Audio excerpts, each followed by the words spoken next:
Hello बच्चों, कैसे हैं आप सब। I hope you all are fine.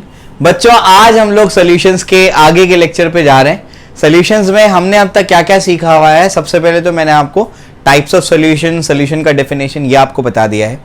इसके बाद जो है हमने कॉन्सेंट्रेशन टर्म्स को समझा, जिसमें हमने बहुत इंपॉर्टेंट कॉन्सेंट्रेशन टर्म समझे जो कि हमको इस चैप्टर में काम आने वाले थे। इसके बाद अभी हम लोग क्या करने जा रहे हैं, इसके बाद टेक्स्ट बुक में सॉल्युबिलिटी दिया हुआ है, लेकिन हम सॉल्युबिलिटी को आखिर में पढ़ेंगे। हम अभी जो है वेपर प्रेशर पे जाएंगे। किस पर जाएंगे? वेपर प्रेशर पे जाएंगे। ये जो वेपर प्रेशर है ना बच्चों, ये वेपर प्रेशर इस चैप्टर का एपिसेंटर है। अगर आपको वेपर प्रेशर नहीं समझेगा, उसका कॉन्सेप्ट क्लियर नहीं होगा, तो आपको इस चैप्टर में कुछ भी नहीं आने वाला है। आप हर पॉइंट पे फंसेंगे। तो पहले मैं आपको वेपर प्रेशर समझाऊंगा, जो कि टेक्स्ट बुक में एक्सप्लेन नहीं किया गया है। वो 11th में थोड़ा सा एक पैराग्राफ में एक्सप्लेन किया था, तो वही एक्सपेक्ट कर रहे हैं कि आपको पता होगा। तो बच्चों को जनरली नहीं पता होता है, 11th में बच्चे नहीं पढ़े होते हैं। तो पहले तो मैं वेपर प्रेशर समझाऊंगा, उसके बाद इस चैप्टर को मैं बहुत सिस्टमैटिकली लेकर के जाऊंगा आपके साथ में। तो जैसे मैं पढ़ाते जा रहा हूं वैसे आप उसके नोट्स बनाते जाएंगे, उसको रिवाइज करते जाएंगे, तो ये चैप्टर आपको बहुत क्लियर होगा। समझ आ गया? वरना पढ़ोगे और भूल जाओगे। लेकिन जिस पैटर्न से आपको मैं पढ़ाते जा रहा हूं उसको अगर आप फॉलो करेंगे तो आप इस चैप्टर को नहीं भूलेंगे। समझे? क्लियर है? चलिए आइए। तो आज का मुद्दा क्या है? आज का मुद्दा है वेपर प्रेशर। लेकिन वेपर प्रेशर समझाने से पहले मैं आपको इवेपोरेशन समझाता हूं। मैं बहुत सिस्टमैटिकली लेकर के जा रहा हूं, समझो। सबसे पहले हम लोग पढ़ेंगे इवेपोरेशन। ये इवेपोरेशन क्या चीज होती है बच्चों? आइए समझते हैं इसको। हम क्या करते हैं, हम एक कंटेनर लेते हैं। क्या कर रहे हैं? हम एक कंटेनर ले रहे हैं। उस कंटेनर के अंदर मैंने क्या कर दिया, कोई प्योर लिक्विड डाल दिया। कोई प्योर लिक्विड ए मान लो मैंने डाल दिया। प्योर लिक्विड मतलब जैसे वाटर, जैसे आपका इथेनॉल, जैसे आपका मिथेनॉल। प्योर लिक्विड का मतलब इसके साथ में कोई भी चीज मिक्स नहीं है। वाटर के साथ में नमक नहीं घुला हुआ है, शक्कर नहीं घुली हुई है। अल्कोहल के साथ में यानी इथेनॉल के साथ में पानी नहीं है। समझ आ गया क्या बोल रहा हूं मैं? इथेनॉल है तो सिर्फ इथेनॉल है, वाटर है तो सिर्फ वाटर है, मिथेनॉल है तो सिर्फ मिथेनॉल है। बात समझ में आ रही? ऐसे कोई प्योर लिक्विड है। तो ये प्योर लिक्विड जब क्या करेंगे ना, आप इसका ऐसा सरफेस देखेंगे या इस लिक्विड को देखेंगे, तो मैंने आपसे कहा था कि कोई भी लिक्विड देखो सरफेस, तो आपको उसमें बताया था सरफेस टेंशन में मैंने, कि कोई भी लिक्विड में दो चीजें होती हैं। एक होता है सरफेस, दूसरा होता है बल्क, है ना? ठीक है। तो यहां पर ये क्या है, इसकी सतह यानी इसकी सरफेस, और दूसरा क्या है, इसका बल्क। अब अगर मैं बल्क का कोई मॉलिक्यूल इमेजिन करूंगा, ए लिक्विड नाम रखा है ना मैंने, कोई मॉलिक्यूल अगर इमेजिन करूंगा, तो आपको बताया था मैंने कि बल्क का जो मॉलिक्यूल होता है उस पर नेट फोर्स 0 होता है। जितना फोर्स इधर लग रहा है उतना फोर्स इधर लग रहा है, सब मिलकर के क्या हो जाएगा, 0 हो जाएगा। यानी इसका ये मतलब हुआ कि बल्क के मॉलिक्यूल पे नेट फोर्स क्या है, 0 है। ये तो अपने को पता है। अब सर सरफेस के मॉलिक्यूल पे आते हैं। हाँ, सरफेस के मॉलिक्यूल पे क्या है? सरफेस के मॉलिक्यूल अगर हम लोग इमेजिन करेंगे, ये ए टाइप का मॉलिक्यूल अगर मैं इमेजिन कर रहा हूं, क्योंकि ये सिर्फ ए टाइप का प्योर लिक्विड है, यानी ए के मॉलिक्यूल बल्क में होंगे, ए वाले मॉलिक्यूल क्या होंगे, सरफेस पर होंगे। तो सरफेस वाले मॉलिक्यूल के पास एनर्जी होती है, एक्सेस अमाउंट ऑफ एनर्जी। इसको हम लोग क्या कहते हैं, सरफेस एनर्जी। समझ आ रहा है क्या बोल रहा हूं मैं? तो इनके पास क्या है, सरफेस एनर्जी। और इन पे जो फोर्स लगता है वो कहां लगता है, डाउनवर्ड लगता है। बताया था मैंने, नेट फोर्स कहां लगता है, डाउनवर्ड। क्योंकि ऊपर तो एयर के पार्टिकल्स हैं जो कि नेग्लिजिबल फोर्स लगाते हैं, डेंसिटी भी कम होती है, इस वजह से वहां पर जो फोर्स है, फोर्स ऑफ अट्रैक्शन बहुत ही कम है। तो जो नेट फोर्स इन पर लगता है वो डाउनवर्ड लगता है। जो बल्क वाले मॉलिक्यूल है उन पे नेट फोर्स क्या लगता है, उन पे नेट फोर्स 0 होता है। बस समझ में आ रही? क्लियर है? अब क्या, एक तो इनके पास एक्सेस एनर्जी है, ये तो हम लोग ने पहले भी पढ़ा था, इसलिए मैं कहता हूं कोई भी लेक्चर आप मिस मत करो। मैं हर चीज को लिंक करते हुए लेकर चल रहा हूं। फिजिक्स हो गया, केमिस्ट्री हो गया, मैथ्स हो गया, हर चीज को लिंक करते हुए लेकर के चल रहा हूं आपके साथ में। तो ये वाली इनके पास क्या है, एक्सेस एनर्जी है। और टेम्परेचर की वजह से भी इनके पास क्या है, एनर्जी है। समझ में आ रहा है क्या बोल रहा हूं मैं? ये एक्सेस एनर्जी होने की वजह से ये क्या करते हैं पता है, ये अपनी सतह को छोड़ करके ऐसे निकल जाते हैं। समझ आ रहा है क्या बोल रहा हूं मैं?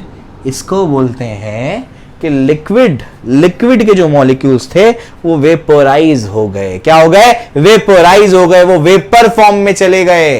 समझ आ रहा है क्या बोल रहा हूं मैं? तो ये वाले मॉलिक्यूल के पास एक्सेस एनर्जी होने की वजह से क्या होता है, वो वेपोराइज हो जाते हैं। समझ आ गया? नीचे वाले मॉलिक्यूल्स को खींच नहीं पाते हैं, इसके पास इतनी एनर्जी आ जाती है कि सरफेस को छोड़ करके या क्या हो जाते हैं, सराउंडिंग में चले जाते हैं। तो ये वाला प्रोसेस बच्चों क्या कहलाता है, ये वाले प्रोसेस को हम कहते हैं इवेपोरेशन। क्या बोलते हैं इसको? इवेपोरेशन बोलते हैं इसको। बात समझ में आ गई? कोई दिक्कत नहीं, एकदम लल्लू था ये तो, कोई दिक्कत नहीं ना, आसान है। ठीक है सर, कोई दिक्कत नहीं, समझ में आ रहा है। ये हो गया आपका इवेपोरेशन। ठीक है, तो इवेपोरेशन कैसा प्रोसेस है बच्चों? इवेपोरेशन में लिक्विड से क्या बन जाता है? वेपर बन जाता है। इवेपोरेशन में क्या होता है? लिक्विड के मॉलिक्यूल वेपर बन जाते हैं, यानी लिक्विड से वेपर फॉर्म में वो आ जाता है। तो ये वाले प्रोसेस को अपन बोलते हैं इवेपोरेशन। ठीक है सर, कोई दिक्कत नहीं, बहुत आसान है, एकदम आसान है, सब समझ में आ रहा है। क्या कौन से लिक्विड्स के लिए होता है? मैक्सिमम लिक्विड्स क्या करते हैं आपके? वोलेटाइल होते हैं, वेपराइज जो है वेपर्स फॉर्म करते हैं। आपका लिक्विड आपका जो क्या होता है, आपकी पानी की बोतल आप ले लो, पानी की बोतल को आप बंद करके रखो तो उसमें क्या हो जाता है? साइड साइड में क्या होते हैं? वेपर्स बनते हैं। अभी समझाऊंगा मैं वो, बंद अभी तो खुला हुआ है ये, लेकिन बंद करेंगे तो वेपर्स बन जाता है, अभी समझाऊंगा। जो आपके पेट्रोल वगैरह होते हैं उनको भी आप क्या करते हो? पेट्रोल जो अगर आप क्या करते हो, एक बॉटल में भरते हो तो आप क्या करते हो? उसको बंद कर देते हो। अगर आप उसको खुला छोड़ दोगे तो क्या होगा? उसके वेपर्स यानी जो सतह के मॉलिक्यूल है, सरफेस के मॉलिक्यूल, वो वेपर्स बन करके यानी भाप बन करके उड़ेंगे, और उड़ने की वजह से क्या होगा? उड़ने की वजह से उसका थोड़ा सा मास कम हो जाएगा। समझ आ रहा है क्या बोल रहा हूं मैं? कुछ मॉलिक्यूल्स यहां से कम होंगे तो मास तो ऑब्वियसली कम होगा। समझ आ गया? इसी वजह से जो आपका पेट्रोल वगैरह होता है, पेट्रोल डीजल, उसको हमेशा बंद करके रखा जाता है। ठीक है, यहां तक तो अपने को बात समझ में आ गई। अब सुनो ध्यान से, हमने ये देखा कि लिक्विड से वेपर बनने वाले प्रोसेस को बच्चों क्या कहते हैं? इवेपोरेशन कहते हैं। क्या कहते हैं उसको? इवेपोरेशन। अगर इसका उल्टा प्रोसेस हो जाए, लिक्विड से वेपर का तो इवेपोरेशन था, अगर वेपर से वापस लिक्विड बन जाए, वेपर से वापस लिक्विड बन जाए तो उसको कहते हैं कंडेंसेशन। क्या बोलते हैं इसको? कंडेंसेशन। समझ में आ रहा है क्या बोल रहा हूं मैं? ये चीज आपने ऑब्जर्व की होगी, जब हमारे घर में दाल या चावल बनता है, तो दाल या चावल जब बनता है तो आप उसके लिड पे देखो, खुला तो नहीं छोड़ देते हम उसको बंद करके रखते हैं। तो जैसी पतीली को अब गरम गरम क्या बनी है? दाल बनी है। आपने क्या, मम्मी ने क्या कर दिया? मम्मी क्या करते हैं? उसके ऊपर ढक्कन लगा करके रखते हैं। कुछ टाइम पे के बाद आप आकर के देखोगे ना, तो ऐसे ढक्कन उठाओ, यहाँ पर ऐसे आपको लिक्विड यानी लिक्विड मॉलिक्यूल, वाटर मॉलिक्यूल ऐसे निकलते हुए दिख रहे हैं। आप तो समझ आ रहा है क्या बोल रहा हूँ मैं? क्लियर है? तो ये चीज आपको यहाँ पर समझनी है कि वहां पर जो भाप निकली दाल या चावल में से, जो वेपर्स निकले, वो वापस से किस में कन्वर्ट हो जाते हैं? वो वापस से कन्वर्ट हो जाते हैं किस चीज के अंदर? लिक्विड के अंदर। तो वेपर से लिक्विड में कन्वर्ट होने वाले प्रोसेस को क्या बोलते हैं बच्चों? कंडेंसेशन कहते हैं उसको। क्या कहते हैं? कंडेंसेशन कहते हैं। यहां तक समझ में आया? ठीक है। अब लेकिन सर हमको तो वेपर प्रेशर पढ़ना था, इवेपोरेशन क्या है? इसी से रिलेटेड है वेपर प्रेशर। यहां तक तो बात समझ में आ गई कि सतह के जो मॉलिक्यूल होंगे वो ज्यादा एनर्जी होने की वजह से क्या करेंगे? सरफेस को छोड़ करके वेपराइज हो जाएंगे, और हमने कंटेनर को खुला छोड़ा है तो सराउंडिंग में निकल जाएंगे, उसके बाद हमको कभी वो वापस मिलने वाले नहीं है। निकल लिए सराउंडिंग में वो। ठीक है ना? चलो भाई, अब हम क्या करते हैं, ध्यान से सुनना। अब हम क्या कर रहे हैं, अब हम ये वाला जो कंटेनर है ना, इस कंटेनर को अभी हम लोग क्या कर देंगे? ऊपर से बंद कर देंगे। ठीक है, नजर आ रहा है आप लोग को ये? तो इसको क्या करेंगे हम लोग? ऊपर से क्या करेंगे? वही मम्मी जो करती हैं, ढक्कन लगा देते हैं, इसके ऊपर ढक्कन लगा देंगे, इसको ऊपर से बंद कर दिया। अब देखो बड़ा इंटरेस्टिंग है ये। अच्छा एक और चीज, हाँ एक और चीज, ये अभी जब बंद नहीं था, इसे बंद नहीं था, तो ये वेपराइज हुआ, यानी इवेपोरेशन वाला प्रोसेस हो रहा है। क्या इसको बॉइलिंग बोलेंगे? इसको बॉइलिंग नहीं बोलेंगे। इवेपोरेशन को बॉइलिंग से कंफ्यूज मत करना। समझ आ रहा है क्या बोल रहा हूं मैं? इसमें कंफ्यूजन नहीं होना चाहिए। इवेपोरेशन हर टेम्परेचर पे होता है एक्सेप्ट 0 केल्विन। 0 केल्विन पे किसी भी लिक्विड का इवेपोरेशन बंद हो जाता है। यानी क्या, अगर मैं क्या करता हूं, पतीली में पानी लेता हूं, उसको ऐसे रख देता हूं, तब भी इवेपोरेशन हो रहा है। कुछ कुछ मॉलिक्यूल निकल करके कहां जा रहे हैं? सराउंड। आप लोग दिखता क्यों नहीं? मॉलिक्यूल हो, तुमको कहां से नजर आएगा? समझ आ गया क्या बोल रहा हूं? ऐसे तो बहुत सारी चीजें तुमको नहीं नजर आती हैं। वाईफाई का सिग्नल है, दिखता है तुमको? मोबाइल का सिग्नल है, दिखता है तुमको? नहीं दिखता है। समझ में आ गया? तो वो ऐसी बहुत सारी चीजें जो हमको नहीं नजर आती, हम उसको इमेजिन करते हैं कि ऐसे हो रहा होगा। समझ आ रहा है क्या बोल रहा हूं मैं? क्लियर है? तो हमने क्या कर दिया, उसको इमेजिन किया कि बेसिकली क्या है, अगर कोई भी लिक्विड को हम ऐसे रख देंगे तो टेम्परेचर होने की वजह से उनके सरफेस के मॉलिक्यूल के पास एनर्जी है और वो क्या हो रहे हैं? वेपराइज हो रहे हैं। ये अपने को समझ में आ रहा है। मैं आपसे पूछ रहा था क्या इसको बॉइलिंग बोलेंगे? आंसर है नहीं। जो इवेपोरेशन है ना, वो सरफेस फिनोमेना है। सिर्फ सरफेस के मॉलिक्यूल्स क्या होते हैं? इवेपोरेट हो जाते हैं, यानी वेपर फेज में आ जाते हैं। लेकिन जो बॉइलिंग होती है ना, वो बल्क फिनोमेना है। बल्क फिनोमेना, बल्क फिनोमेना का मतलब होता है कि ये वाले मॉलिक्यूल के पास भी एनर्जी है और अंदर के पूरे मॉलिक्यूल के पास भी एनर्जी है, और इवेपोरेशन हर टेम्परेचर पे होता रहता है एक्सेप्ट 0 केल्विन। बॉइलिंग एक पर्टिकुलर टेम्परेचर पर ही होता है। Boiling point of water is 100 degree Celsius. समझ में आ गया? इवेपोरेशन तो हर टेम्परेचर पे हो रहा होगा। समझ आ रहा है क्या बोल रहा हूँ मैं? क्लियर है? तो बॉइलिंग नहीं है ये, समझे डिफरेंस क्या है? बॉइलिंग एक पर्टिकुलर टेम्परेचर पे होता है, इवेपोरेशन हर टेम्परेचर पे होता रहता है। समझ में आ गया? दूसरा डिफरेंस क्या आएगा? जो आपका इवेपोरेशन है वो सरफेस फिनोमेना है, जो आपकी बॉइलिंग है वो बल्क फिनोमेना है। सरफेस से भी जाएंगे, बल्क से भी मॉलिक्यूल के पास एनर्जी आएगी। समझ में आ गया? क्लियर? तो याद रखेंगे आप लोग इसको, ठीक है? मैं मिटा देता हूँ, फिर से बनाता हूँ। अब हम मुद्दे पे आ रहे हैं। हमारा मुद्दा क्या है बच्चों? हमारा मुद्दा ये है कि हम क्या कर रहे हैं, हम एक कंटेनर ले रहे हैं। क्या ले रहे हैं? कंटेनर ले रहे हैं। हमने कंटेनर लिया और कंटेनर में मैंने क्या कर दिया, वही कहानी, ए वाले मॉलिक्यूल यहाँ पर है, समझ में आ गया? और यहाँ पर कोई ए मॉलिक्यूल होगा, नेट फोर्स इस पे क्या है? 0 है, ये भी हम लोग जानते हैं। फिर से वही डायग्राम बना दिया, सेम डायग्राम। अब क्या कर रहे हैं? अब इसको खुला नहीं छोड़ रहे हैं हम लोग। अब हम क्या कर रहे हैं, ऊपर हमने लगा दिया ढक्कन, यानी लिड लगा दी ऊपर। जैसे ही मैंने ऊपर क्या कर दिया, ढक्कन लगा दिया, कंटेनर को क्लोज कर दिया, तो कंटेनर को क्लोज करने से पता है क्या होगा? यहाँ पर ये वेपर्स तो बनेंगी, डेफिनेटली एनर्जी है उनके पास, तो ये क्या करेंगे, वेपर्स तो डेफिनेटली बनेंगे, ये वेपर्स बनेंगे। और वेपर्स बनने के बाद क्या होगा पता है? अब यहाँ पर ये जो मॉलिक्यूल वेपर फॉर्म में आया, तो यहाँ पर आकर के वो टक्कर खा जाएंगे, किससे? अपर सरफेस से, हमारे ढक्कन से टक्कर खाएंगे। और ढक्कन से टक्कर खाने के बाद क्या होगा पता है ना तुमको? क्या होगा? क्या होगा तुमको पता है? ये होने वाला है कि जब लिक्विड से वेपर बना तो उसके बाद क्या होगा, वेपर से लिक्विड बनना शुरू होगा, यानी इवेपोरेशन के बाद क्या होगा, कंडेंसेशन शुरू हो जाएगा। कुछ समझ आ रहा है क्या बोल रहा हूँ मैं? क्लियर? ठीक है ना? तो यहाँ पर अब क्या हो रहा है, यहाँ पर ये हो रहा है कि अभी मैंने ढक्कन को बंद कर दिया है ना। जैसे मैंने कंटेनर को बंद किया तो इवेपोरेशन तो हो रहा है, साथ साथ में मॉलिक्यूल टक्कर खा के वापस क्या हो रहे हैं, लिक्विड फॉर्म में आने की कोशिश कर रहे हैं, लिक्विड फॉर्म में आ रहे हैं। तो हम लोग बोलेंगे कि इवेपोरेशन तो हो रहा है, साथ साथ में क्या हो रहा है, कंडेंसेशन भी हो रहा है। ओके, तो हम लोग कहां पर थे? हम लोग ये देख रहे थे कि यहाँ पर हो क्या रहा है। हो ये रहा है कि यहाँ पर ये जो सरफेस के मॉलिक्यूल्स हैं ये इवेपोरेट हो रहे हैं और हमने कंटेनर को क्या कर दिया, हमारे कंटेनर को बंद कर दिया। तो उसके साथ साथ में क्या हो रहा है, ये टक्कर खा के फिर क्या हो रहे हैं, ये नीचे की तरफ आ रहे हैं और ये क्या हो रहे हैं, कंडेंस हो जा रहे हैं। समझ में आ गया? नहीं, पहले लिक्विड से वेपर फॉर्म में आए, अब वेपर से क्या हो रहे हैं, लिक्विड वाले फॉर्म में आ रहे हैं। तो वो इवेपोरेशन भी हो रहा है, कंडेंसेशन भी हो रहा है। अब सुनो ध्यान से, मैं क्या बोल रहा हूँ, ध्यान से सुनना। शुरुआत में मान लो, शुरुआत यानी एट t=0 टाइम पर मान लो कि 10 मॉलिक्यूल्स क्या हो गए, यहाँ से इवेपोरेट हुए।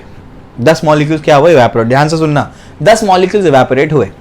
जब 10 मॉलिक्यूल्स यहाँ से इवेपोरेट हो रहे हैं और ये जब टक्कर खा के रिटर्न आ रहे हैं, तो टक्कर खा के एक साथ नहीं जा रहे हैं, कुछ ऐसे निकला, कुछ 1 निकला, 3 निकला, 4 निकला, लेकिन पर सेकंड कितना निकला, 10 निकले। कुछ समझ आ रहा है क्या बोल रहा हूँ मैं? क्लियर है? तो यहाँ पर क्या हो गया, पर सेकंड कितने मॉलिक्यूल निकले, 10 यहाँ से मॉलिक्यूल निकले। और जो 10 मॉलिक्यूल वहां जाकर के टक्कर खाए, उसमें से मान लो 2 मॉलिक्यूल कंडेंस हो गए। समझ आ रहा है क्या बोल रहा हूँ मैं? क्लियर है? तो शुरुआत में 10 मॉलिक्यूल, ये अपने मैक्सिमम इवेपोरेशन पे, रेट ऑफ इवेपोरेशन मैक्सिमम है शुरुआत में, तो 10 मॉलिक्यूल हर सेकंड पे क्या हो रहे हैं, इवेपोरेट होते जा रहे हैं। और शुरुआत में कितने मॉलिक्यूल कंडेंस हो रहे हैं, 2 मॉलिक्यूल शुरुआत में कंडेंस हो रहे हैं। उसके बाद अगले सेकंड में फिर 10 गए, अब वहां से 2 के बजाय 4 मॉलिक्यूल क्या होने लगे, कंडेंस होने लगे। बात समझ में आ रही क्या बोल रहा हूं मैं? तो हो ये रहा है कि ये वाला जो है ना, ये वाला कौन, ये जो आपका रेट ऑफ इवेपोरेशन है, रेट ऑफ इवेपोरेशन क्या हो रहा है, ये तो 10 है। ये क्या कर रहा है, ये पर्टिकुलर हर सेकंड में क्या कर रहा है, 10 मॉलिक्यूल्स को इवेपोरेट करवा रहा है। और कंडेंसेशन का रेट क्या हो रहा है, बढ़ते जा रहा है। समझ आ रहा है क्या बोल रहा हूं मैं? तो एक ऐसा टाइम आएगा जिस पर आपका rate of evaporation is equal to क्या होगा, रेट ऑफ कंडेंसेशन। 10 इवेपोरेट होंगे और 10 क्या होंगे, कंडेंस होंगे। कुछ समझ आ रहा है? तो इवेपोरेशन का रेट मैक्सिमम है और वो क्या कर रहा है, 1 सेकंड में 10 मॉलिक्यूल क्या कर रहे हैं, इवेपोरेट हो रहे हैं। और धीरे धीरे करके क्या हो रहे हैं, कंडेंसेशन भी होते जा रहे हैं। तो शुरुआत में 2 ही मॉलिक्यूल कंडेंस हुए, यहां से 10 निकले, वहां से 4 कंडेंस हुए, 10 निकले, 6 कंडेंस हुए, 10 निकले, 8 कंडेंस हुए, 10 निकले, 10 कंडेंस हो गए। समझ आ रहा है क्या बोल रहा हूं मैं? तो क्या इवेपोरेशन अभी बंद हो जाएगा? आंसर है नहीं। क्या कंडेंसेशन बंद हो जाएगा? आंसर है नहीं। आपको यहां पर एक इक्विलिब्रियम मिलेगा जिसको बोलेंगे डायनेमिक इक्विलिब्रियम। क्या बोलेंगे इसको? Dynamic equilibrium. जब मैं आयनिक इक्विलिब्रियम पढ़ाऊंगा उससे पहले मैं आपको केमिकल इक्विलिब्रियम पढ़ाऊंगा, क्योंकि दोनों लिंक्ड चैप्टर है। तो अब उसमें आपको बताऊंगा मैं कि आप लोगों को बेसिकली क्या है, यहां पर क्या देखने को मिलेगा, डायनेमिक इक्विलिब्रियम देखने को मिलेगा, जिसमें जो आपका रेट ऑफ इवेपोरेशन है is equal to rate of condensation हो जाएगा। समझ में आ गया? ये कौन सी कंडीशन है? ये डायनेमिक इक्विलिब्रियम की कंडीशन है। कुछ समझ आ रहा है? क्लियर हो गया? तो ये चीज आपको समझनी है कि जिस रेट से मॉलिक्यूल्स इवेपोरेट हो रहे हैं उसी रेट से कंडेंस हो रहे हैं। समझ में आ गया? बोलेंगे इतना एम्फसाइज क्यों कर रहे हैं इस पे, इंपॉर्टेंट है ये। अब जिस रेट पे इवेपोरेशन हो रहा है उसी रेट पे कंडेंसेशन हो रहा है, यानी मान लो 10 मॉलिक्यूल इवेपोरेट हुए और 10 ही क्या हो गए, कंडेंस हो गए। उस टाइम पे ये जो आपके वेपर्स, ये जो वेपर वाले मॉलिक्यूल है, ये इस पे क्या करेंगे, फोर्स एक्सर्ट करेंगे। अरे वेपर तो इधर उधर इधर उधर कैसे, ये जरूरी थोड़ी ऐसे प्रॉपर एक लाइन में जाए, तो कहीं भी जाएंगे, वेपर है ये। समझ में आ गया? तो उस टाइम पे क्या होंगे, या करके इसको टक्कर खाएंगे, और टकराएंगे मतलब क्या करेंगे, प्रेशर एक्सर्ट करेंगे। तो जब डायनेमिक इक्विलिब्रियम फॉर्म होता है, यानी जब rate of evaporation is equal to rate of condensation होता है, उस टाइम पे लिक्विड की सतह पर जो प्रेशर एक्सर्ट होता है उसी को वेपर प्रेशर बोलते हैं। समझ में आया? उसी को क्या बोलते हैं, वेपर प्रेशर कहते हैं। समझ आया? क्लियर है? तो वापस से हमने क्या कर दिया, कंटेनर लिया, कंटेनर को बंद कर दिया, उसमें मॉलिक्यूल्स इवेपोरेट हो रहे हैं, ये इवेपोरेशन हो रहा है, वो क्या हो रहा है, कंडेंसेशन हो रहा है। एक ऐसा पॉइंट आएगा जब rate of evaporation is equal to क्या होगा, रेट ऑफ कंडेंसेशन। क्या यहां पर ये रुक गया क्या इवेपोरेशन? नहीं। क्या कंडेंसेशन रुक गया? नहीं। लेकिन जितने रेट से इवेपोरेशन हो रहा है उतने रेट से क्या होगा, कंडेंसेशन होगा। उस इंस्टेंट पर, उस मोमेंट पर, वो कंडीशन पर जो प्रेशर आपका वेपर जो है आपके लिक्विड की सतह पर एग्जर्ट करेगा, उसी प्रेशर को बच्चों क्या कहते हैं, उसी प्रेशर को वेपर प्रेशर कहते हैं। बात समझ में आ रही? क्लियर है? तो ये चीज आपको समझनी है कि ये आपका क्या है, वेपर प्रेशर। क्लियर हो गया? तो ये मैं आपको अभी लिख करके देता हूं, सिंबल बताता हूं, और एक बात बताता हूं कि अगर कंटेनर में मैंने क्या बोला था, कंटेनर में मैंने कहा था कि आप क्या करो, कोई भी लिक्विड ले लो, इथेनॉल ले लो, मिथेनॉल ले लो, वाटर ले लो, कुछ भी ले लो, लेकिन एक ही लेना। इथेनॉल तो पूरा इथेनॉल, मिथेनॉल तो पूरा मिथेनॉल। समझ आ रहा है क्या बोल रहा हूं मैं? क्लियर है? तो ये जो वेपर प्रेशर बना, अगर मैंने कंटेनर के अंदर लिक्विड लिया होता तो लिक्विड का जो वेपर प्रेशर बनेगा ना, जब इवेपोरेशन कंडेंसेशन इक्वल हो जाएगा लिक्विड में, यानी बेसिकली वाटर में, तो जब वाटर का क्या होगा, वाटर का जो वेपर प्रेशर होगा ना, वाटर के वेपर प्रेशर को कहते हैं एक्वस टेंशन। समझ आ रहा है? हमारे एसआई के मॉड्यूल में दिया हुआ है एक्वस टेंशन, पिछले साल कराया था मैंने गैस स्टेट में। समझ आ रहा है? तो एक्वस टेंशन क्या चीज होती है, एक्वस टेंशन मतलब vapour pressure of water. Water के वेपर प्रेशर को क्या कहते हैं, एक्वस टेंशन कहते हैं। समझ आ रहा है? क्लियर है? तो उसका एक अलग से नाम दिया गया है। तो ये जो है मैं आपको लिखा देता हूं कि वेपर प्रेशर होता क्या है। वेपर प्रेशर हम क्या कर रहे हैं आपको पता है ना, vapour pressure of a pure liquid निकाल रहे हैं, और लिक्विड का नाम क्या रखा था अपन ने, ए रखा था। समझ में आ गया? प्योर लिक्विड लिया है। हमको इससे एक्चुअली डील नहीं करना है इस चैप्टर में, तो तुम्हारा बेस बना रहा हूं। हमको डील करना है vapour pressure of a solution. अब प्योर लिक्विड मतलब क्या, उसमें सिर्फ एक ही कंपोनेंट है, सिर्फ इथेनॉल, सिर्फ मिथेनॉल या सिर्फ वाटर। जब मैं सॉल्यूशन लूंगा तो क्या होगा, उसमें सॉल्यूट भी होगा और सॉल्वेंट भी होगा।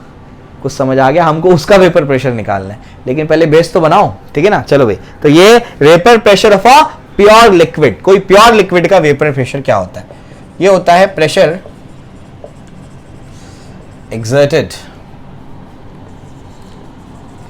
on the surface of liquid by the vapors at dynamic equilibrium condition। समझ में आ गया? Dynamic equilibrium condition. Dynamic equilibrium मतलब क्या, जब rate of evaporation is equal to rate of condensation होगा at dynamic equilibrium condition is called as vapour pressure. समझ में आ गया? इससे हलवा डेफिनेशन नहीं हो सकता है इसका, समझे? एकदम हलवा, एकदम इजी डेफिनेशन है ये। क्लियर हो गया? बात समझ में आ रही ना? तो जो प्रेशर एक्सर्ट होगा, वेपर जो एक्सर्ट करेगा किस पर, लिक्विड की सतह पर, कब, जब डायनेमिक इक्विलिब्रियम फॉर्म होगा। मतलब क्या, जिस रेट से इवेपोरेशन हो रहा है उसी रेट से कंडेंसेशन हो रहा है, तो उस प्रेशर को क्या कहेंगे, उस प्रेशर को हम कहेंगे vapour pressure of a pure liquid. क्या कहेंगे इसको, vapour pressure of a pure liquid. समझ में आ गया? नोट कर लेना, PS समझ में आता है ना, पोस्टस्क्रिप्ट, प्लीज नोट, ये नोट, प्लीज नोट है अभी तुम्हारे लिए, प्लीज नोट, ये आपका जो है याद रखना, vapour pressure of pure water, pure liquid मतलब सिर्फ वाटर आपने लिया, pure water is called as, उसको क्या कहते हैं, is called as aqueous tension. क्या कहते हैं उसको, उसको कहते हैं एक्वस टेंशन। ध्यान रखिएगा इसको, समझ में आ गया, vapour pressure of pure water is called as aqueous tension. Clear हो गया, ठीक है ना, तो ध्यान रखो इसको।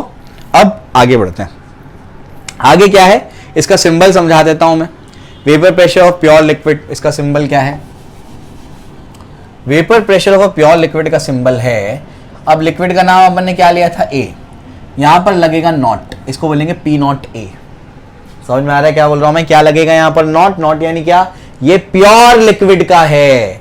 समझ आ रहा है क्या बोल रहा हूं मैं, अगर मैं सिर्फ ऐसे लिख दूंगा पीए तो ये वेपर प्रेशर तो है, लेकिन ये प्योर लिक्विड का नहीं है, ये किसी सॉल्यूशन का प्रेशर है, इसको पार्शियल प्रेशर कहेंगे। अभी समझाता हूं पार्शियल प्रेशर। तो जब नॉट लिख गया मतलब क्या, प्योर लिक्विड का वेपर प्रेशर है। बात समझ में आ रही, क्लियर है, तो ये अभी मैं आपको समझाता हूं, ये क्लियर हुआ, ठीक है ना। अभी सिंबल के बारे में बताता हूं, फिर फैक्टर्स अफेक्टिंग समझाता हूं, और वेपर प्रेशर के ऊपर जो हम लोगों ने अलग अलग हमने क्या कर दिया है, दो सब्सटेंस बनाए हैं वो बताता हूं। पहले सिंबल के बारे में डिस्कशन करता हूं, क्योंकि यहां पर अभी ये भी नॉट करके सिंबल आता है, बच्चे कंफ्यूज होते हैं फिर इसके अंदर, ठीक है। तो याद रखना, जब भी नॉट लग गया मतलब क्या, वो प्योर लिक्विड का है। नॉट लग गया मतलब क्या, वो वेपर प्रेशर तो है लेकिन प्योर लिक्विड का वेपर प्रेशर है। इस चैप्टर का एपिसेंटर है वेपर प्रेशर, नहीं आएगा तो गड़बड़ करोगे, दिक्कत होगी आगे जाकर के। सिंबल, सिंबल पे चर्चा करेंगे, आओ। तो अगर मैं लिखता हूं पी नॉट ए, तो पी का मतलब क्या है, वेपर प्रेशर, वीपी मतलब वेपर प्रेशर। नॉट का नॉट क्यों लगा, प्योर फॉर्म में है वो, समझ में आ गया। ए मतलब जो सॉल्वेंट का, जो भी हमारा लिक्विड का नाम है, लिक्विड ए, कुछ समझ आ रहा है क्या बोल रहा हूं मैं, क्लियर है। तो यहां पर सबका मतलब तुमको बता दिया मैंने, ठीक है। बताओ पी नॉट सी क्या मतलब हुआ, vapour pressure of liquid C in pure form. समझ में आ गया, सिर्फ सी वाले क्या है, मॉलिक्यूल है, सिर्फ सी वाला लिक्विड भरा हुआ है इसके अंदर। बात समझ में आ रही, उसी का वेपर प्रेशर हम लोग देख रहे हैं, समझ में आया, क्लियर है। तो ये अपने को बात समझ में आ रही है, ये बहुत सिंपल है, ठीक है। चलो आगे बढ़ते हैं। मैंने कहा ना आपको, मैं बहुत सिस्टमैटिकली पढ़ाऊंगा चैप्टर को, आप बस मेरे साथ पे चलते रहिए। आइए, तो यहां तक तो अपने को बात समझ में आ गई है। अब अपन क्या करेंगे, क्लासिफिकेशन देखते हैं, classification of substance, classification of substance. सबसे पहला सवाल तुम्हारा क्या आना चाहिए, सर बेसिस क्या है, किस बेसिस पे क्लासिफाई कर रहे हैं आप, तो on the basis of vapour pressure, on the basis of vapour pressure. ये जो वेपर प्रेशर पढ़ा ना, इसके बेसिस पे हमने क्या कर दिया, दो टाइप के सब्सटेंस बना दिए। जो पहले टाइप का आपका सब्सटेंस होता है उसको हम लोग कहते हैं वोलेटाइल सब्सटेंस। क्या कहते हैं इसको, वोलेटाइल सब्सटेंस। वोलेटाइल सब्सटेंस यानी क्या, अरे भाई जो वेपराइज हो जाएगा, जो भाप बन जाएगा वो वोलेटाइल है, जो भाप नहीं बनेगा वो क्या होगा, नॉन वोलेटाइल होगा। बात समझ में आ रही, क्लियर है। तो लिख देता हूं, विच इन हिंदी में लिखता हूं, जो वेपराइज हो जाए। समझ में आ गया, ये तुमको बोर्ड में तो नहीं पूछेगा, लेकिन नहीं पता होगा तो फिर आगे की चीजें समझेंगी नहीं, ठीक है। तुम्हारे बोर्ड की टेक्स्ट बुक में जहां जहां लूप होल्स है ना, मतलब क्या, जहां जहां गैप है कि अगर ये नहीं बताया जाए तो बच्चों को आगे की चीज नहीं समझेगी, वो फिल करने की कोशिश कर रहा हूं मैं, समझे। एनसीईआरटी में भी यही किया है, पूरी तरीके से कुछ एक्सप्लेन नहीं किया है ढंग से। तो जहां जहां जो गैप्स है ना, वो फिल करने की कोशिश कर रहा हूं मैं, कि आप क्या कर दो, ये गैप को फिल कर दो, फिर आगे की चीज आपको समझ जाएगी, ठीक है। चलो, तो वोलेटाइल सब्सटेंस क्या होंगे, जो वेपराइज हो जाए। और नॉन वोलेटाइल सब्सटेंस क्या होंगे, non volatile substance, non volatile substance जो होंगे आपके, जो वेपराइज ना हो, जो वेपराइज ना हो। समझ में आ गया, जो वेपराइज नहीं होते हैं वो क्या है, आपके नॉन वोलेटाइल सब्सटेंस। समझ में आ गया, जो वेपराइज होंगे तो उनका वेपर प्रेशर बनेगा। कंटेनर को बंद कर दो, वेपराइज वेपराइज होने का मतलब क्या, इवेपोरेशन होगा, इवेपोरेशन होगा, कंडेंसेशन होगा, तो क्या होगा, यहां पर जो वेपराइज होंगे उनका जो पार्शियल प्रेशर होगा वो कुछ ना कुछ तो होगा ना, पार्शियल प्रेशर कह रहा हूं, सॉरी, वेपर प्रेशर होगा, वो कुछ ना कुछ तो होगा।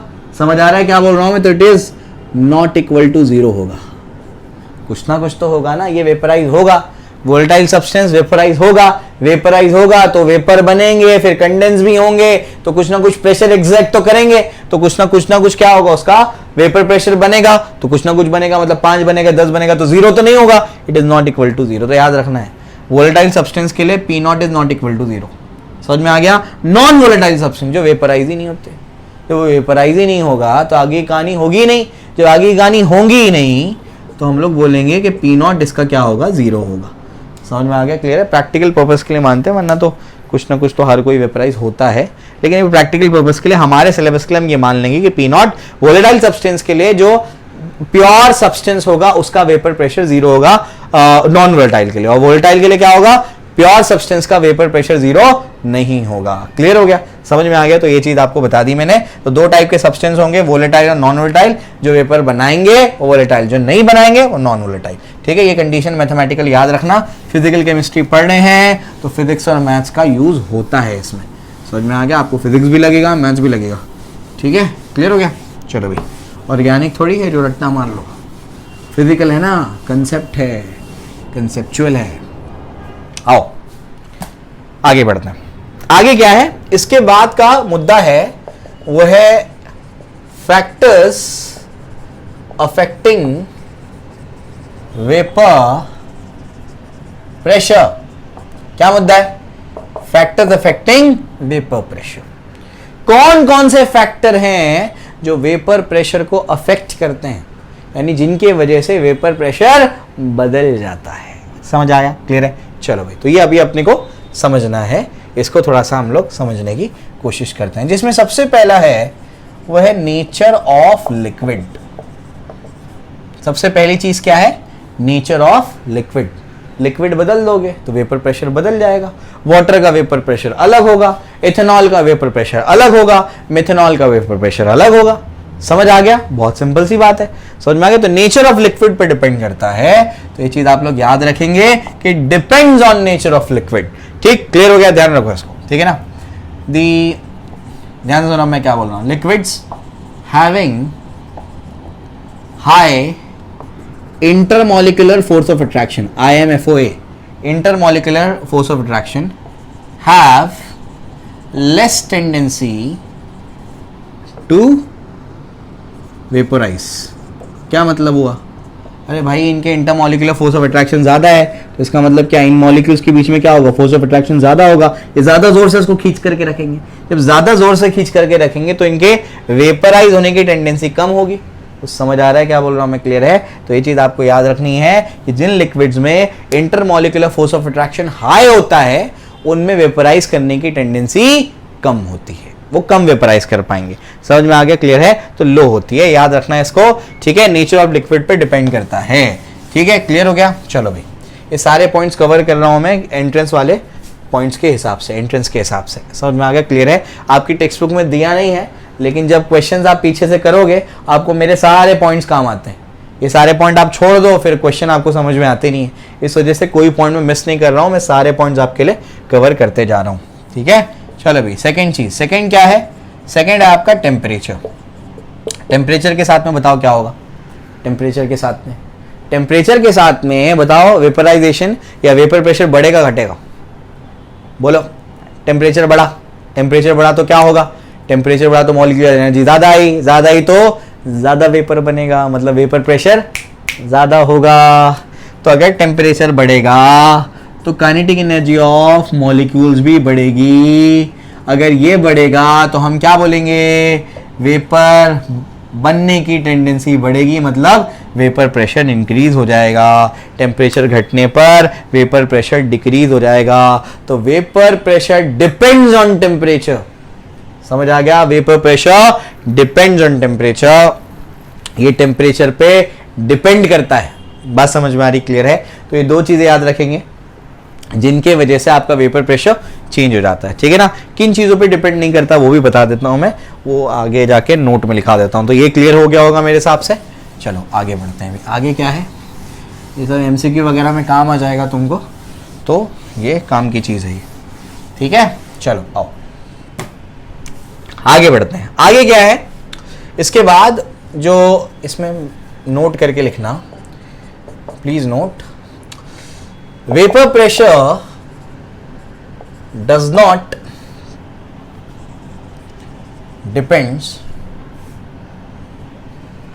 डिपेंड ऑन आपका amount of liquid, very important, amount of liquid इस पे डिपेंड नहीं करता, size shape of the container, समझ में आ गया, and size shape of the container. ये अमाउंट ऑफ लिक्विड पे डिपेंड नहीं करता, ना साइज और शेप पे डिपेंड करता है। अगर आप क्या कर दो, आप एक कंटेनर में 20 ग्राम पानी लो और एक कंटेनर में 10 ग्राम पानी लो, आपसे कहूँ आपसे कोई पूछे कि बताओ किसका वेपर प्रेशर ज़्यादा होगा, तो आप बोलेंगे दोनों का सेम होगा। दोनों में वाटर लिया है, लिक्विड सेम है, टेम्परेचर सेम है, अलग अलग टेम्परेचर पे नहीं लिया, तो ये दोनों चीज़ें अगर सेम है तो वेपर प्रेशर भी सेम होगा, वो मास पे यानी अमाउंट पे डिपेंड नहीं करता। समझ में आया, दिक्कत नहीं है। इसके बाद आपने क्या कर दिया, 20 ग्राम पानी ले लिया, दूसरे में 20 ग्राम पानी लिया, लेकिन एक में आपने रेक्टेंगुलर कंटेनर ले लिया, एक में आपने स्क्वायर कंटेनर ले लिया, बताओ वेपर प्रेशर किसका ज़्यादा होगा, दोनों का सेम होगा। समझ आ रहा है क्या बोल रहा हूँ मैं, क्लियर है। तो ये साइज और शेप ऑफ द कंटेनर पे डिपेंड नहीं करता, अमाउंट ऑफ लिक्विड पे भी डिपेंड नहीं करता, ये सिर्फ और सिर्फ डिपेंड करता है टेम्परेचर पर। समझ में आ गया, सिर्फ और सिर्फ डिपेंड करता है टेम्परेचर पर। समझ में आ गई बात, कोई दिक्कत नहीं। चलो आगे बढ़ते हैं। आगे क्या है इसके बाद, अब समझने की कोशिश करो। अब हम मुद्दे पे आ रहे हैं, यहां से आपकी टेक्स्ट बुक में स्टार्ट किया है। इतनी सारी चीजें जब बच्चे को कोई समझाएगा नहीं तो उसको कुछ समझ में आने वाला नहीं है। अगर ये बेस तुमको अभी मैंने जो बताया वो तुमको अगर समझ में आ जाए तो तुमको आराम से सारी चीजें समझ में आ जाएंगी। क्लियर हो गया, ठीक है ना। चलो भाई आओ, अब हम मुद्दे पे आते हैं। अब तक क्या क्या किया बताया ना हमने, वेपर प्रेशर समझा, वेपर प्रेशर किसका देखा, ऑफ अ प्योर लिक्विड का देखा। लेकिन मैंने आपसे कहा था कि हमको वेपर प्रेशर प्योर लिक्विड का नहीं निकालना है इस चैप्टर में, किसका निकालना है, सोल्यूशन का निकालना। और सोल्यूशन में दो कंपोनेंट होंगे, बाइनरी सोल्यूशन की बात करेंगे हम लोग, जिसमें एक सोल्यूट एक सॉल्वेंट होगा, ठीक है ना। चलो भाई, तो अब हम मुद्दे पे आ रहे हैं। हमारा मुद्दा क्या है, हमारा असल मुद्दा आज के लेक्चर का ये है, यहीं पे मैं आपको रॉल्स लॉ भी बताऊंगा भी, ठीक है। क्लियर हो गया, चलो भाई। तो हमारा मुद्दा क्या है, हमारा मुद्दा है भी वो है vapour pressure of a solution. समझ में आ गया। अब हम एक सोल्यूशन लेंगे, सोल्यूशन मतलब क्या, एक सोल्यूट होगा एक सॉल्वेंट होगा। समझ में आ गया। ये मैं आपको केसेस करके बताऊंगा, आपके दिमाग में पूरी तरीके से बैठ जाएगा ये, ठीक है ना। आओ, तो वेपर प्रेशर ऑफ सोल्यूशन में केस 1 लेते हैं। केस 1 ध्यान से सुनना। सोल्यूशन किससे किससे बना होता है बच्चों, एक होता है आपका सोल्यूट, एक होता है आपका क्या, सॉल्वेंट। क्या कहा मैंने, एक क्या होता है आपका सोल्यूट और दूसरा क्या होता है आपका सॉल्वेंट। ध्यान रखना इस चीज का, एक सोल्यूट दूसरा सॉल्वेंट। सोल्यूट क्या हो सकता है, सॉलिड लिक्विड गैस, बताया था लास्ट लेक्चर में। सॉलिड क्या हो सकता है, सॉलिड लिक्विड गैस, कुछ भी हो सकता है। केस 1 में ये होगा कि हम सोल्यूट भी लिक्विड लेंगे बच्चों, ध्यान से सुनना, और सॉल्वेंट भी क्या लेंगे, लिक्विड लेंगे। तो लिक्विड प्लस लिक्विड का सोल्यूशन है ये। समझ आ रहा है, क्लियर हो गया। ये तुम्हारा केस 1 है, ठीक है ना। तो केस 1 क्या है, केस 1 में होगा आपका सोल्यूट लिक्विड होगा एंड सॉल्वेंट भी क्या होगा बच्चों, सॉल्वेंट भी लिक्विड होगा।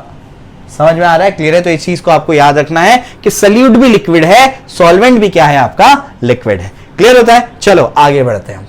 आगे क्या है, हमने क्या कर दिया, 2 कंटेनर लिए और 2 कंटेनर में 2 अलग अलग लिक्विड भर दिए। सेम लिक्विड तो भरेंगे नहीं, सेम लिक्विड को मिक्स करोगे तो क्या एक सोल्यूशन बनेगा। वो पानी लियो, पानी को मिक्स कर दिया, सोल्यूशन नहीं बनेगा ना, वो तो पानी है। समझे क्या बोल रहा हूं मैं, ठीक है ना।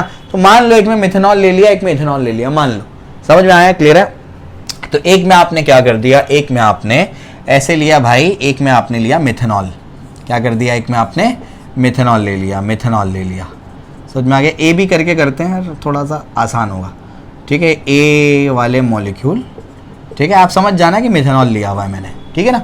प्लस दूसरे में क्या कर दिया अपन ने, इथेनॉल ले लिया। बी वाला ले लेते हैं, समझ में आ गया, ठीक है। बी बोल देते हैं उसको, ठीक। एग्जाम्पल दे दिया है, दिमाग में बैठ जाएगा, ठीक है। एक में मिथेनॉल लिया, एक में इथेनॉल लिया, और इन दोनों को बच्चों अपन डाल देते हैं एक दूसरे कंटेनर में, और ये वाला कंटेनर बच्चों पैक्ड है।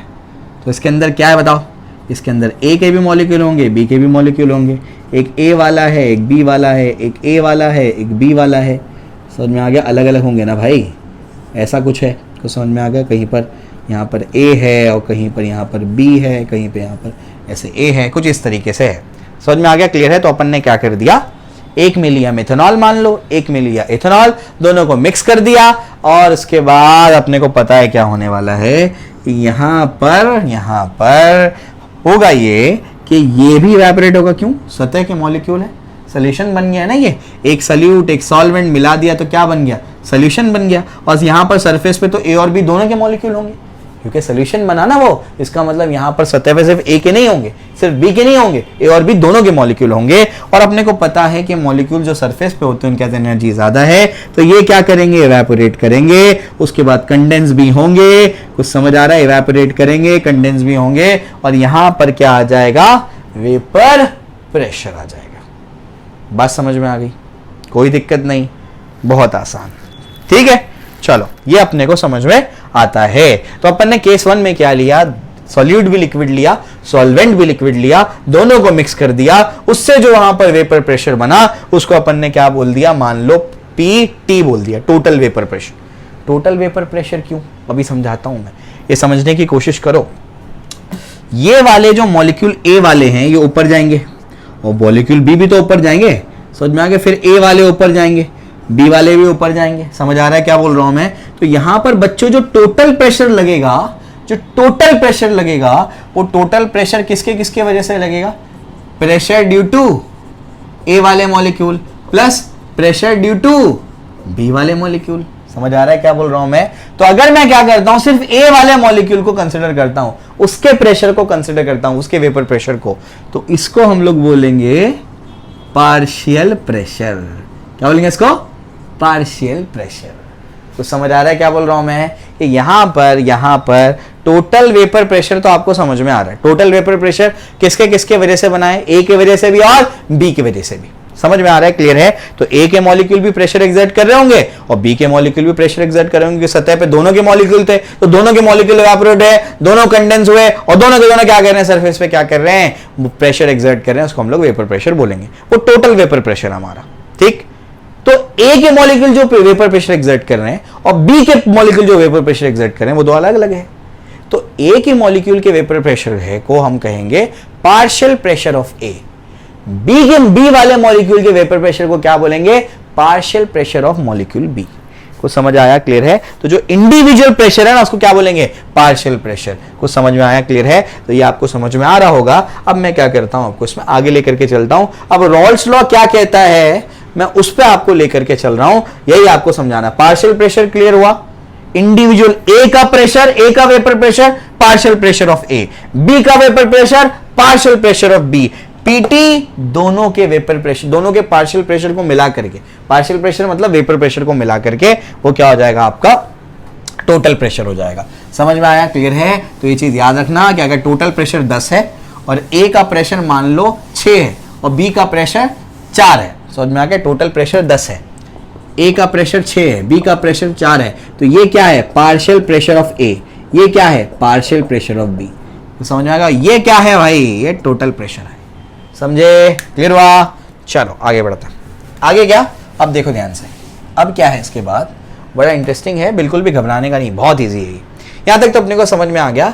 अब यहां पर आ जाते हैं अपने रोल्ट भैया। अब राउल्ट भैया क्या कहते हैं, राउल्ट भैया जो है वो एक अपने को लॉ देते हैं, ठीक है। तो वही आपको समझाने की कोशिश करूंगा मैं कि यहां पर अपना क्या है अभी, राउल्ट्स लॉ, राउल्ट्स लॉ। तो राउल्ट्स भैया क्या कहते हैं, ये क्या लॉ देते हैं वो आपको समझाता हूं मैं। तो राउल्ट्स भैया कहते हैं the partial pressure of any component, component का मतलब क्या, सल्यूट या सॉल्वेंट, लिख देता हूं सल्यूट या सॉल्वेंट। समझ में आ गया, the partial pressure of any component is equal to the partial pressure of any component is equal to the product of, is equal to the product of, book में multiply बोला है, यही बात हुई ना, प्रोडक्ट हुआ, मैं आसान करके दे रहा हूं तुमको। Any component solute solvent is equal to the product of, किस चीज का product, the product of vapour pressure of that component in pure form and, दो चीजों का प्रोडक्ट है, vapour pressure of that component pure form and mole fraction of that component, mole fraction of that component in the solution. ठीक है, भारी भरकम statement लग रहा है, अरे एकदम हलवा स्टेटमेंट है, बहुत इजी है, समझाता हूं। पार्शियल प्रेशर समझ में आ गया, इंडिविजुअल प्रेशर, ए का अपना प्रेशर, बी का अपना प्रेशर, पार्शियल प्रेशर। तो अगर हमको पार्शियल प्रेशर निकालना है किसी भी कंपोनेंट का, कंपोनेंट दो है, एक सॉल्यूट एक सॉल्वेंट, यानी क्या, या तो ए का या तो बी का। तो अगर पार्शियल प्रेशर निकालना है ए का या बी का, it is equal to partial pressure of A, मान लो ए की बात करें तो ए इज इक्वल टू, किसके इक्वल है, प्रोडक्ट, मतलब दो चीजों का मल्टीप्लीकेशन है। क्या चीज है, क्या वो दो चीज है, vapour pressure of that component in pure form. मतलब क्या, अगर हम लोगों ने ए वाला लिक्विड प्योर फॉर्म में रखा, सिर्फ ए वाला लिक्विड लिया, उसका जो वेपर प्रेशर बनेगा उसको क्या बोलेंगे, vapour pressure of A in pure form. इसलिए समझाना जरूरी था वो प्योर फॉर्म वाला, डायरेक्ट समझाता ना कुछ पल्ले नहीं पड़ता तुमको। क्लियर हो गया, तो दो चीजों का प्रोडक्ट है, vapour pressure of that component in pure form into mole fraction of that component in the solution. उस कंपोनेंट का ए का कितना मोल फ्रैक्शन सॉल्यूशन में प्रेजेंट है। आओ समझाता हूं, आपको निकालना है पार्शियल पीए, पीए यानी क्या, पीए है पीपी ऑफ ए, पीपी मतलब क्या, पार्शियल प्रेशर ऑफ ए, समझ आ गया। उसके बाद पी नॉट ए, नॉट लग गया मतलब क्या, वेपर प्रेशर ऑफ, जल्दी बोलो, vapour pressure of A in pure form, vapour pressure of A in pure form. Pure form का मतलब बताया ना, सिर्फ ए लोगे कंटेनर में, उसकी वजह से जो वेपर प्रेशर बनेगा उसको क्या बोलेंगे, पी नॉट ए बोलेंगे, एक्स ए। अभी इसलिए मोल फ्रैक्शन कराना या कॉन्सेंट्रेशन टर्म्स कराना जरूरी था। ये देखो मोल फ्रैक्शन आया, ये क्या है आपका, मोल फ्रैक्शन ऑफ ए। समझ में आ गया, ये तो तुमको बताया मैंने, ये चीज है, ठीक है ना। तो ये आपसे क्या कहता है, ये आपसे कहता है कि partial pressure of any component, अभी मैं ए की बात कर रहा हूं ना, तो ये जो है, ये जो चीज है इज इक्वल टू, है ना, स्टेटमेंट जो लिखा है मैं उसके हिसाब से यहां पर लिख करके दे रहा हूं। नीचे का पार्ट नजर आ रहा है तुम लोग को, हाँ नजर आ रहा है, यहां लिखते हैं, यहां लिखते हैं, आओ यहां पर लिखते हैं दैट इज करके, आओ ये वाला पार्ट, ये क्या कहता है, partial pressure of any component. कौन से कंपोनेंट की बात कर रहा हूं मैं, ए की बात कर रहा हूं, तो उसका partial pressure P A is equal to, है ना, इज इक्वल टू भी लिख दिया, is equal to the product, दो चीजों का प्रोडक्ट है। कौन कौन सी चीज है वो है vapour pressure of A in pure form, यही है ना। देखो वेपर प्रेशर ऑफ कंपोनेंट, कौन सा कंपोनेंट है, ए, यानी ये क्या हो जाएगा, प्रोडक्ट, ये क्या हो जाएगा, P naught A multiplied by क्या बोला है मैंने, product of vapour pressure and mole fraction. Mole fraction उसका कौन सा है, ये मल्टीप्लाई है इनटू ए, को समझ में आ गया, वो एक्स यानी मल्टीप्लाई जैसा था तो लिख दिया, मतलब दो चीजों का प्रोडक्ट है। Partial pressure is equal to product of two चीजें, क्या दो चीजें हैं वो, जल्दी बोलो, प्रोडक्ट ऑफ टू थिंग्स, क्या है वो, पार्शियल, ये क्या है, vapour pressure of component in pure form multiplied by mole fraction of that component in the solution. इसी तरीके से जल्दी बताओ पीबी क्या होगा, जल्दी बोलो, पार्शियल प्रेशर ऑफ बी, जल्दी बोलो, P naught B X B. समझे, यही होता है आपका राउल्ट्स लॉ। डिफिकल्ट है, अरे बाएं हाथ का खेल है यार तुम्हारे राउल्ट्स लॉ, तो कोई दिक्कत नहीं होनी चाहिए तुमको, समझे, क्लियर हो गया। तो राउल्ट्स लॉ आपको बता देता है कि अगर आपको पार्शियल प्रेशर निकालना है सिर्फ ए की वजह से, आपको तो टोटल प्रेशर मिल रहा है, आपको निकालना है सिर्फ ए की वजह से कितना प्रेशर है, तो आप ऐसे निकाल लोगे। आपको निकालना सिर्फ बी की वजह से कितना प्रेशर है, आप ऐसे निकाल लोगे। कुछ समझ आ रहा है क्या बोल रहा हूं मैं, क्लियर है। तो जब हमने क्या कर दिया ऐसे, ये अभी इसको कॉपी कर लेना अच्छे से, ठीक है। अब मैं आगे लेके चलता हूँ, इक्वेशंस वगैरह डिराइव कराऊंगा, ग्राफ भी कराना था लेकिन बहुत लंबा लेक्चर होगा, मैथ्स भी कराना है मुझे अभी, तो ग्राफ को कल के लेक्चर में करेंगे, मत टेंशन लो, बड़ा मजा आएगा ग्राफ करने में, पूरे ग्राफ कराऊंगा A to Z इंशाल्लाह, बस मेरे साथ में चलते रहो, ठीक है। चलो आओ, देखो कहाँ था मैं यहां पर था कि हमको ए का पार्शियल प्रेशर मिल गया बच्चों, क्या मिला, P naught A X A, and B का भी पार्शियल प्रेशर मिल गया, क्या मिला, ये मिला अपने को P naught B X B, ये अपने को मिल गया, ठीक है ना। अब जरा एक चीज तुमको बताता हूं मैं, इसको कहते हैं डाल्टन्स लॉ। क्या कहते हैं, डाल्टन्स लॉ। डाल्टन्स लॉ क्या कहता है, अगर आपके पास क्या कंटेनर है, क्लोज है, उसके अंदर बहुत सारी गैसेज हैं, मान लो O2 है, H2 है, N2 है, ये आपके पास है, बहुत सारी गैसेज है, समझ में आ गया। आपको टोटल प्रेशर निकालना है तो क्या करोगे आप, PO2 प्लस PH2 प्लस क्या होगा, PN2। O की वजह से जो प्रेशर है ऑक्सीजन की वजह से, O2 की वजह से, उसको क्या बोलेंगे, partial pressure of oxygen. Hydrogen की वजह से partial pressure of hydrogen, nitrogen की वजह से पार्शियल प्रेशर ऑफ नाइट्रोजन। अगर आपको टोटल प्रेशर निकालना है सारे पार्शियल प्रेशर का सम कर दो, समझे। अब मेरे कंटेनर में क्या क्या भरा हुआ है, मेरे कंटेनर में A का भी मॉलिक्यूल है, B का भी मॉलिक्यूल है, दोनों वेपराइज हो गए, दोनों वेपर प्रेशर एक्सर्ट कर रहे हैं, मुझे टोटल प्रेशर निकालना है, टोटल वेपर प्रेशर। नाउ मैं क्या करूंगा, डाल्टन्स लॉ लगाऊंगा। Now by Dalton's law of partial pressure, Dalton's law of partial pressure क्या कहता है, वो आपसे कहता है कि total pressure is equals to partial pressure of A plus partial pressure of B। अगर आपको कंटेनर के अंदर टोटल प्रेशर निकालना है, ये तो हमारा कंटेनर था, A B इन दोनों की वजह से था ना, A की वजह से B की वजह से, दोनों की वजह से प्रेशर लग रहा था। अगर आपको टोटल प्रेशर निकालना है तो A का पार्शियल प्रेशर प्लस B का पार्शियल, यानी सम ऑफ पार्शियल प्रेशर करोगे तो टोटल प्रेशर मिल जाएगा। अरे कॉमन सेंस है यार ये, इसमें क्या बताने का। PA क्या है बताओ, PA क्या है, PA है P not A x A plus PB क्या है बताओ, P not B x B। ये आपका टोटल प्रेशर है, PT लिख देता हूं उसको मैं। PT क्या है, PT है टोटल वेपर प्रेशर। क्या ये, टोटल वेपर प्रेशर। समझ में आ गया। The most important equation, the most important equation, समझ में आया, क्लियर है।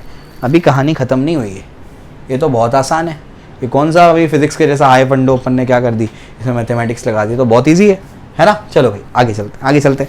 अभी क्या समझो, यहाँ तक तो अपने को समझ में आ रहा है। आगे क्या है, अब एक चीज आपको पता होनी चाहिए। यहाँ पर क्या पता होना चाहिए वो बताता हूँ मैं। यहाँ तक क्लियर हो गया।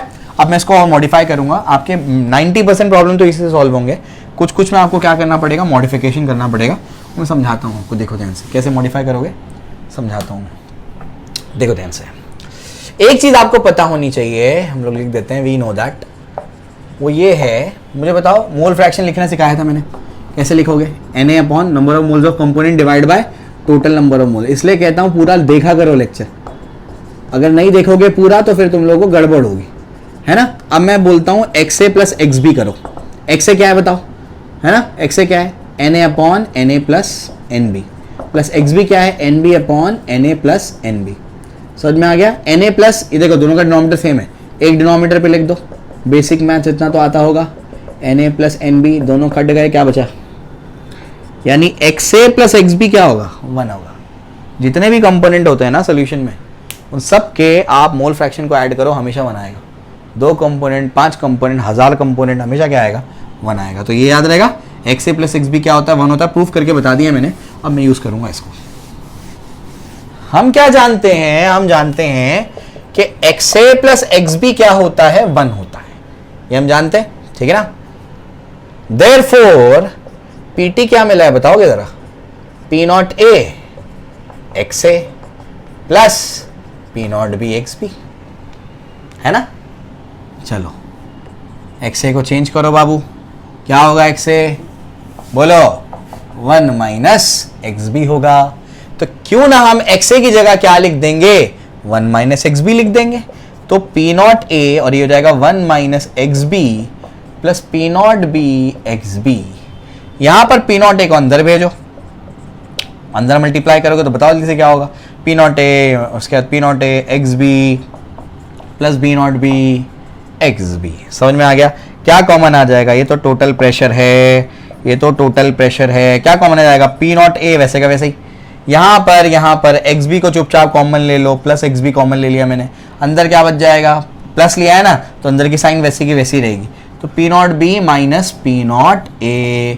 समझ में आ गया। तो देयरफॉर टोटल प्रेशर क्या मिलेगा बताओ जल्दी से, P not A plus P not B minus P not A into XB। आप बोलेंगे XB को सर पहले ही लिख देते। अरे भाई हर चीज़ का रीज़न होता है। चलो भाई आप समझने की कोशिश करो। ये तुम्हारे पास पार्शियल प्रेशर आया, टोटल प्रेशर आया, ये तुमने इसको ऐसे मॉडिफाई कर लिया। तो ये तुम्हारी बुक में भी दिया हुआ है, मैंने उसको डिराइव कर दिया, 1 2 करके दिया है मैंने, A और B करके कर लिया, मेरी मर्जी है। आप 1 2 करके करो, कोई दिक्कत नहीं है। समझ आया, क्लियर है। चलो भाई डिराइव करने आना चाहिए, इंपॉर्टेंट है ये। अब आपने किसको चेंज किया, आपने XA की जगह क्या लिखा, 1 माइनस XB लिखा। आप ये भी तो कर सकते थे कि आप XB की जगह क्या लिख सकते, 1 माइनस XA लिख सकते थे। वैसे भी करोगे तब भी इसी फॉर्मेट का कुछ बनेगा। मैं तुमको याद करवाना चाहता हूं ये, इस वजह से जानबूझ के मैंने ऐसा लिखा हुआ है। क्या मिला है, पीटी अपने को क्या मिला है, पीटी मिला है अपने को P नॉट A प्लस क्या मिला अपने को, P not B minus P not A into XB, ये अपन ने किया हुआ है। तो जब आप क्या करोगे, XB के टर्म्स में लिखोगे, XB के टर्म्स में लिखोगे तो पहले A आएगा, ध्यान रखो।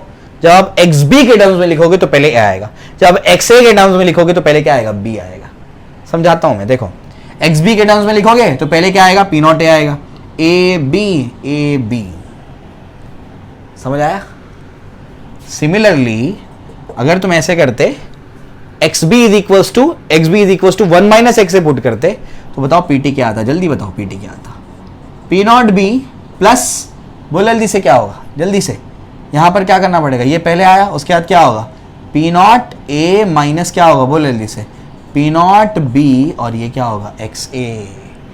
कुछ समझ आया, कोई दिक्कत नहीं है। तो इस चीज़ को आपको क्या करना है, याद रखना है कि यहाँ पर हमारे पास क्या एक्सप्रेशन आ गया है कि P not B plus P not A minus P not B into क्या हो गया, XA हो गया। ठीक है, क्लियर हो गया, ठीक है ना। तो अच्छे से इसको क्या करना है, आपको समझ लेना है। अब इसी से रिलेटेड मैं क्या करूँगा, आपके ग्राफ्स वगैरह बनाऊंगा।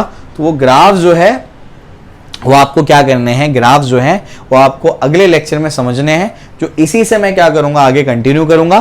तो आप लोग बिल्कुल भी फिक्र नहीं करें, जो मैंने आज आपको पढ़ाया उसके नोट्स खुद से बनाएं और उसको प्रॉपरली रिवाइज करें। एक एक टॉपिक को मैंने डिटेल में पढ़ाया है, मैं कोई भी पॉइंट नहीं छोड़ रहा हूं, सारे टॉपिक्स को मैंने डिटेल में पढ़ाया है। तो ये जो मैंने आपको करा करके दिया है, ये वाला पार्ट, इसको बहुत अच्छे से आप लोग याद रखेंगे और वेपर प्रेशर के कॉन्सेप्ट को याद रखेंगे, रॉल्स लॉ को रट्टा मारेंगे।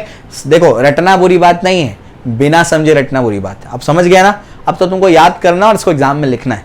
समझ आया, क्लियर है। कल का पार्ट जो होगा वो ग्राफ्स के ऊपर होगा, फिर आइडियल नॉन आइडियल बहुत सारी चीजें बताऊंगा। बीच में भी बहुत सारी चीजें भी बताने लायक की हैं, मैं एंट्रेंस वाले पार्ट को भी कवर करते जा रहा हूँ, तो थोड़ा सा वक्त लगेगा उसको, लेकिन हम लोग पूरा टॉपिक कवर करने वाले हैं। ठीक है, तो लेक्चर कैसा लगा, अच्छा लगा, बुरा लगा, कमेंट सेक्शन में बताइए। कुछ अच्छा लगा तो अप्रिशिएट कीजिए, कमेंट सेक्शन में हमको बताइए। बुरा लगा तो हमको बताइए कि सर ये इंप्रूव कर सकते हैं, तो हम उसको इंप्रूव करने की कोशिश करेंगे। ओके, तो अपने दोस्तों के साथ शेयर करिए, अच्छे से पढ़िए, बहुत अच्छा स्कोर करिए। Okay, thank you.